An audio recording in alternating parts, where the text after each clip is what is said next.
जी धन्यवाद। आपने चीन की चर्चा की तो मैं अपनी बात वहीं से शुरू करता हूं कि अभी जो एक जो खबर आई कि बांग्लादेश ब्रिटिश काल के अपने 6 एयरबेस को चालू करने जा रहा है, और वह चालू कैसे करेगा? तो चीन की सहायता से करेगा।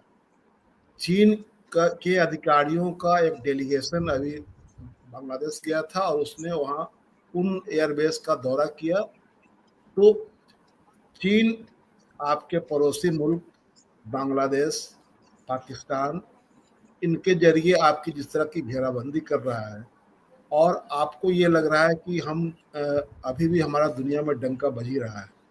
और सबसे अहम बात ये है कि जो एयरबेस चालू करने की बात हो रही है, और उसमें एक है लाल मुनीर हाट एयरबेस, जो भारत से बिल्कुल 12-15 किलोमीटर की दूरी पर है।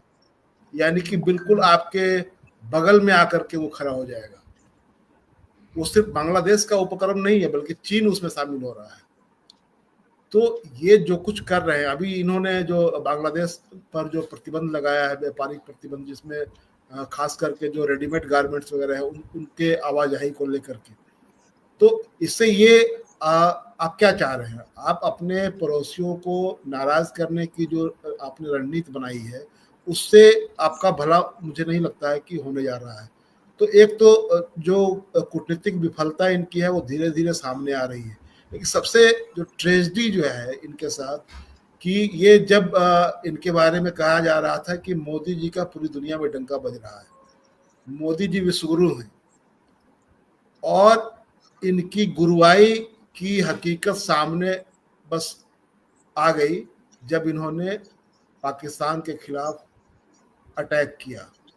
और नतीजा ये हुआ कि दुनिया का कोई देश इजराइल को छोड़ करके और अफगानिस्तान को छोड़ करके कोई इनके साथ खड़ा नहीं हुआ।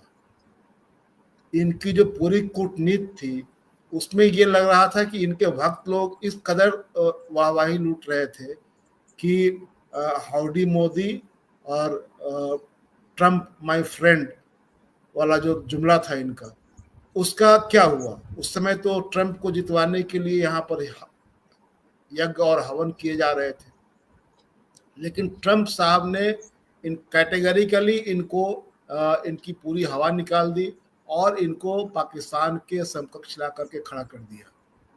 बिल्कुल एक ही तराजू के पलड़े पर डाल दिया इनको। तो ये जो इनकी पूरी जो अंतर्राष्ट्रीय जगत में जो इनकी थू-थू हुई, और उसके बाद आपने अपने देश से सर्वदलीय प्रतिनिधिमंडल भेजा लोगों को बताने के लिए। तो आपको ये बताने की जरूरत पड़ रही कि हम आप एक तरह से विक्टिम कार्ड खेल रहे हैं। ये नौबत क्यों आई कि जैसे लग रहा है कि आप हाय है, आप छाती पीटने के लिए जा रहे हैं दुनिया के मुल्कों के सामने कि देखिए ये हमने कोई गलती नहीं की है, गलती तो उधर से हुई है। लेकिन उसी समय आप अपने मुल्क में क्या कर रहे हैं? एक तरफ अंतर्राष्ट्रीय जगत में आपके साथ कोई खड़ा नहीं हो रहा है, आप बैकफुट पर आ जा रहे हैं अमेरिका के सामने में, आप चीन के सामने बैकफुट पर आ जा रहे हैं। अभी जो चीन से जो एक और जो खबर आई कि चीन पाकिस्तान को J-35A फाइटर जेट, जो वो 5th जनरेशन का जो उसका फाइटर जेट है वो सप्लाई करने जा रहा है। और तुर्की जो है वो S-400 के हमले से कैसे बचा जाए इसकी ट्रेनिंग पाकिस्तान को देने जा रहा है।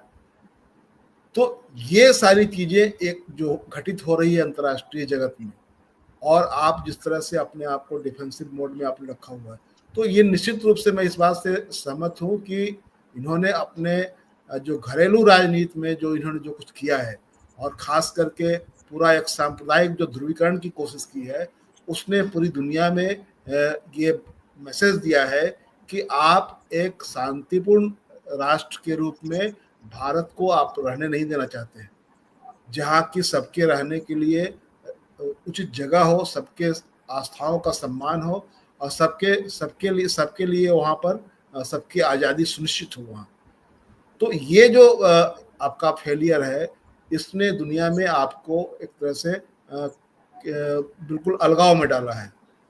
दूसरी तरफ आप देखें कि जब आप अपने घर में बहुत ही प्रचारित घर घर सिंदूर योजना को वापस लेते हैं, 72-80 घंटे लग जाते हैं ये बताने में कि ये तो खबर फर्जी है।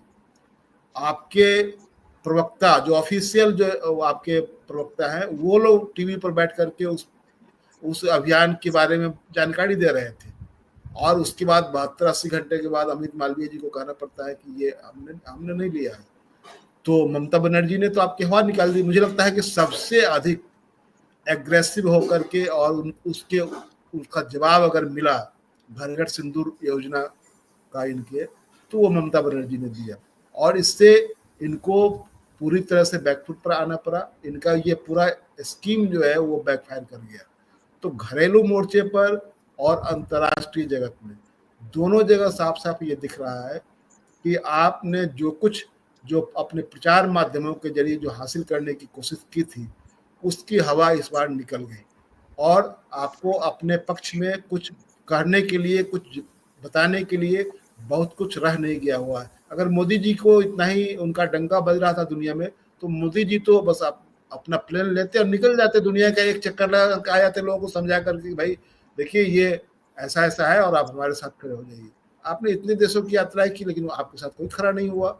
आप सही कह रहे हैं कि जो दूसरे मुल्कों में आपके जो प्रतिनिधिमंडल गए हैं, उनको तो भाव ही नहीं दिया जा रहा है, कुछ एक आध दो देशों को अगर छोड़ दिया जाए तो ये तो अपने आप में अपमानजनक है देश के लिए। जी